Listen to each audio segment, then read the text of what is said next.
Pixar released a cute film about a red panda and people are being dumb.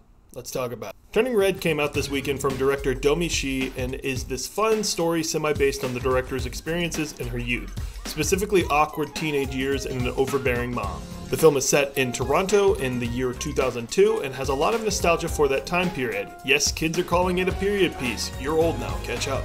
Before this film was even out to the public, there was a lot of negativity floating around. People complaining about the art style being cringe, that this wasn't Pixar. Keep in mind the same studio that brought you Cars 2. In general, I wouldn't give this type of stuff attention because it feels like angry 13-year-olds trying to bait people into getting angry. However, then the internet lit up when a film critic from CinemaBlend had a pretty scathing review that rubbed people the wrong way, that has since been removed from the website. Specifically, the wording of the article citing a lack of relatability. Some Pixar films are made for a universal audience. Turning Red is not. The target audience for this one feels very specific and very narrow. And went on further to say, by rooting Turning Red very specifically in the Asian community of Toronto, the film legitimately feels like it was made for Domee Shi's friends and immediate family members, which is fine, but also a tad limiting in its scope. Universal appeal.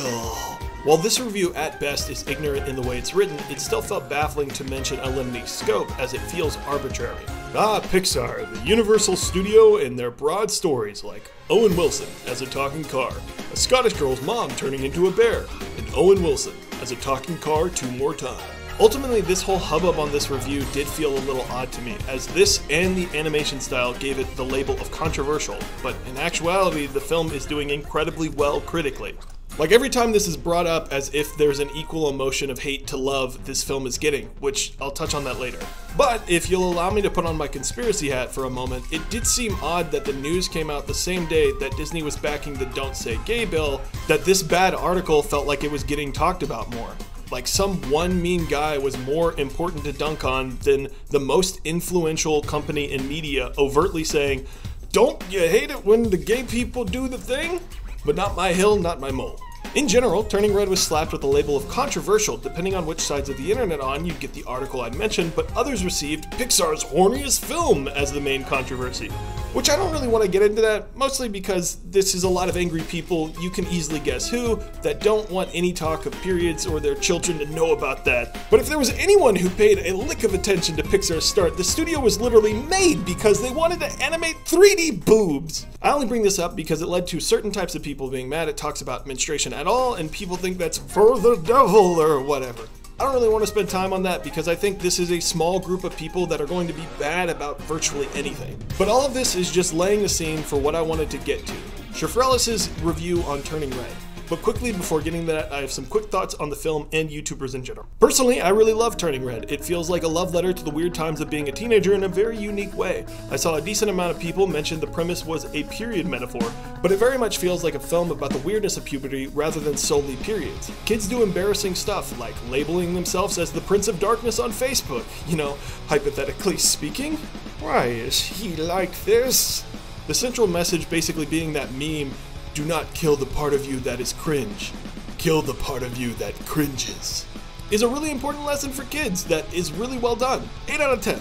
And maybe I got a lot more out of this because I have a lot of people in my life that added a lot of insight to the cultural stuff. Before this, I'd like to say in general, I haven't watched a lot of film YouTubers because I was, and still to some extent, am a prick.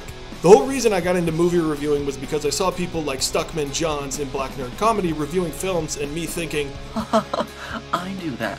My first channel I made got moderate success for filming on PowerPoint, and I'd see other channels pop up like Carson Rundquist on Stranger Things, and I thought, oh cool, neat. Then that was soon followed by Fantastic Mr. Fox is my favorite movie, which at the time I was like, no, that's my favorite movie. Because at the time it was my favorite movie and I wanted to maintain being a special little snowflake. So in general, I don't know a lot of YouTubers that talk about film. I was aware of Shafrelis, but I don't think I've ever watched one of his videos. But I do remember when my computer bricked itself and I lost everything for a Ratatouille video, I saw his video pop up in my recommends about Ratatouille the day after. Again, I'm the problem. No one has a singular right to talking about a universally beloved film about a rat. I don't even say this as, I don't even know you. I just bring it up because I have no clue how in line this video is with the rest of his stuff. And from a brief Twitter search, I did even see fans calling this a miss, which leads me to one of the dumbest and dismissive reviews I've ever seen. Some good ideas at play here, but an absolute mess of an execution. IDK, just watch Lady Bird or Only Yesterday instead. Edit, here's my less dismissive and more elaborated on thoughts. Generally, I have dozens of people blocked on Letterboxd to avoid seeing dumb takes like this, but it was shared in a film Discord I'm a part of, so here we are. Haha! I absolutely hate the idea of just watch good film I like to diminish the quality of a film. Like you really looked at these films and went, Too many women. I love both Only Yesterday and Lady Bird, but they are very different from what Turning Red is going for. It's like if my takeaway from Coco was, stuff with Mexicans, just watch Y Tu Mama Tambien and Breaking Bad instead. I just think people are quick to jump to this thing like that thing when there are like 7 stories when you boil it down. There are literally thousands of coming-of-age films for guys to watch, and just because the time period and mother-daughter dynamics existing, they are the same? Huh? Anyway, I watched the whole video because I was curious how the less dismissive and more elaborated thoughts would go.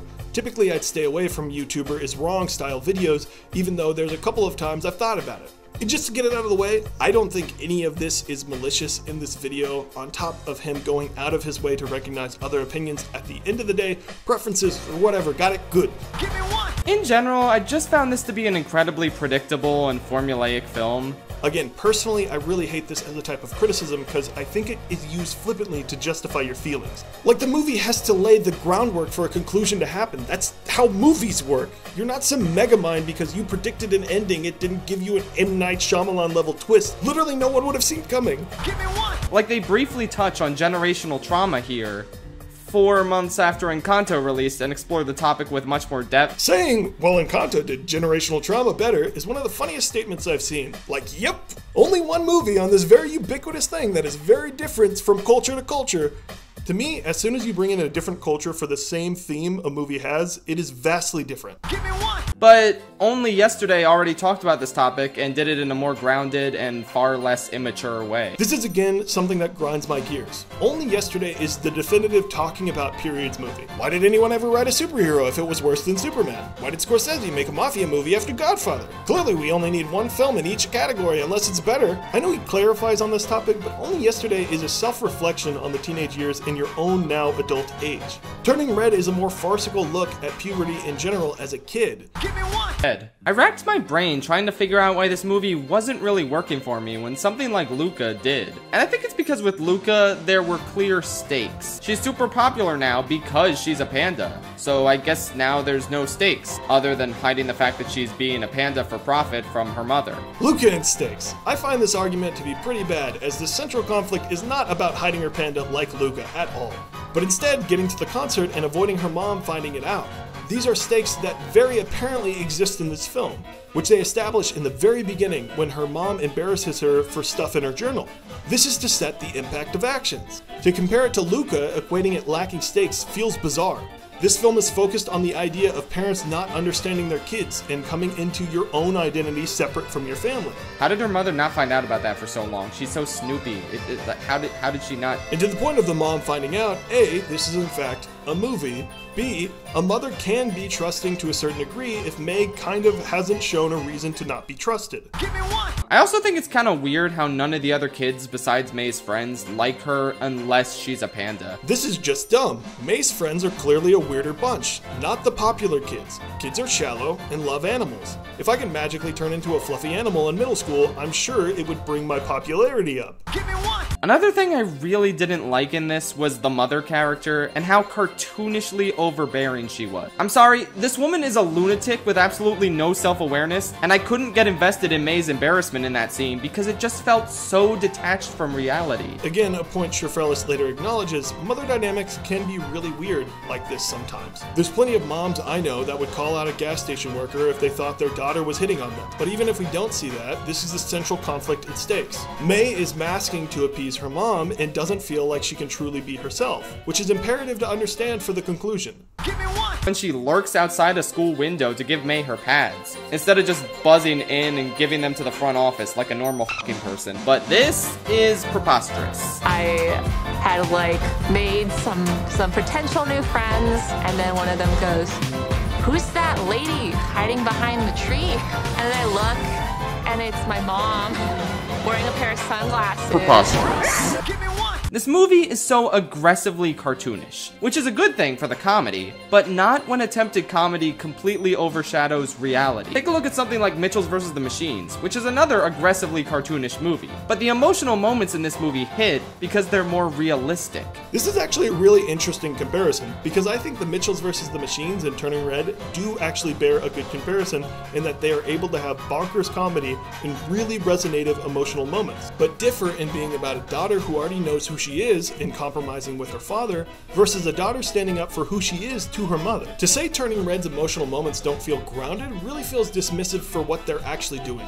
They have this great moment with May and her friends where she's controlling her feelings because her friends are accepting of her. So it's not about concealing, it's instead about being at peace with who you are and not having to change for other people. On top of the emotional moments with May and her parents that absolutely tore at my heartstrings, that don't feel convoluted.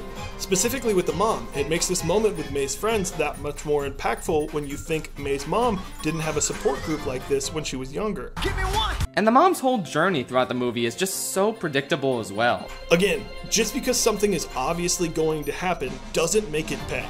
I get that if you're not vibing with the film, then maybe it sticks out more. But you could do this with several of the films already mentioned. Oh, well, they'd find Nemo at the end of Finding Nemo. I knew the Mitchells would beat the machines, and all get along. Called it. Give me one. To use another example, Lady Bird has some overlap with this movie in terms of its premise. It's about a teenage girl growing up in 2002 who has a tumultuous relationship with her mother. Bringing up Lady Bird again is really funny to me because if you hadn't seen either of these films and watched this video, you'd assume they were beat for beat identical, and they are just not at all similar. But even if they were, and keep in mind, I love all of the films mentioned, there doesn't need to be a benchmark of, you have to be better than this, otherwise, don't make it. Give me one. But I do feel like it's a movie with a lot of potential to connect with a lot of people, and I really don't want to take that away from anyone. After all, this movie will probably really speak to Asian communities and individuals, especially Asian women, which is an incredibly special thing. I'm personally more interested in hearing how much they saw themselves in this story and these characters, compared to getting the perspective of a pasty white boy. Now, there's nothing wrong with pasty white boy perspectives on a movie intended for all audiences, but when a movie is so rooted in a certain cultural context, it's important to hear the thoughts of people who come from a similar cultural context and not drown their voices out. This is a really good sentiment, and I like where he's going here. And to be clear, I don't think Shifrelis is required to do anything, but it is a little funny to me that you are talking about lifting Asian voices while also being one of the top reviewers on YouTube trashing this film. Ultimately, this is not his fault. People choose what to watch. You can recognize your holes in understanding and relating to a specific source material, but to harp on elevating voices of people in the Asian community, I feel like there could have been a thought to actually bring up some Asian critics or reviewers. It just feels like a band-aid to put on a critical view as a means to be like, I'm Big Mayo Boy, who cares what I have to say? And this is not to play an I'm better card, but I'm about action. And I went through and found a whole list of Asian critics' perspectives on this film that are on screen right now and will be linked down below. I highly recommend checking them out if you want a different perspective on this film. Just pick a random one. They're all really well done. Also, feel free to shout out any critics or creators you know in the comments. Give me 1, 2, 3, 4. To add a bow onto this, because I don't think this is necessarily a Shifrelis or a dumb critic problem. It's more a society, look in the mirror problem. We love to feed off negativity and give so much attention to it, including myself, because that's what I'm doing in this very video. But so much so that I saw more people mad about the Turning Red critic than people celebrating it being out. And all these algorithms adjust to what you want to see and feeding you that. I've been weaning myself off social media for a while, mostly because a lot of film stuff is exhaustingly repetitive in the thing good, thing actually bad, thing misunderstood cycle. So anything I interact with will be shown way more often, and as soon as I started looking for positive reviews, it immediately switched to a lot of people celebrating and really enjoying this movie. And sometimes I think that can get lost in the shuffle when you focus all your attention on one bad critic review. What I'm saying is maybe this is a good learning lesson to not fuel the negativity cycle. Find stuff that really resonates with you on a deep and personal, wait, Roger Ebert hates Joe Dirt? Ah! Gotta go dance in the rain. Later, haters.